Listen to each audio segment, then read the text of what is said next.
Tollywood angry hero Rajasekhar కూతురు శివాని హీరోయిన్గా వెండితెరకు పరిచయం కానుంది. ఈ న్యూస్ మీరు ఆల్రెడీ వినే ఉంటారు. ఇంత సడన్గా ఈ ఆలోచన ఎందుకు వచ్చిందని ఈ వార్త విన్న చాలా మంది ఆశ్చర్యపోయారు. ఎందుకంటే శివాని రాక ఎవరు ఊహించనిది. రాజశేఖర్ గాని జీవిత గాని ఎప్పుడూ ఈ టాపిక్ మీద మాట్లాడలేదు, ఆసక్తి కనబరచలేదు. ఏది ఏమైనా శివానీకి మంచి నటిగా ఎదగాలని ఉంది. తల్లిదండ్రులు పంపిస్తున్నారు. సంతోషమే. అయితే ఈ నిర్ణయం కేవలం శివాని కనబరుస్తున్న ఆసక్తి మీదే తీసుకోలేదని ఫిలిం నగర్లో గుసగుసలు వినపడుతున్నాయి. రాజశేఖర్కి ఒకప్పుడు బంపర్ హిట్లు ఉన్నాయి. పెద్ద పెద్ద సినిమాలతో వరుస హిట్లతో ముందు వరుస హీరోల్లో ఒకరిగా ఉన్న రాజశేఖర్ ఆ తర్వాత ఒక్కసారిగా పడిపోయారు. ఈ 15 సంవత్సరాలుగా రాజశేఖర్ సినిమాలు ఎక్కువ రాలేదు. వచ్చినవి సరిగ్గా ఆడలేదు. కొంత గ్యాప్ తర్వాత గరుడవేగ అనే సినిమాతో రాజశేఖర్ మన ముందుకు వస్తున్నారు. ఈ సినిమాకి కూడా రాజశేఖర్కి దక్కిన పారితోషికం చాలా తక్కువట.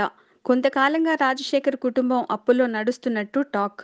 ఈ ఆర్థిక ఇబ్బందుల నుంచి త్వరగా బయటపడాలంటే కేవలం తాను అడపాదడపా సినిమాలు చేస్తే కుదరదని, తనకు సహాయం కావాలని శివానిని హీరోయిన్గా పరిచయం చేస్తున్నట్లు ఓ వార్త ప్రచారంలో ఉంది.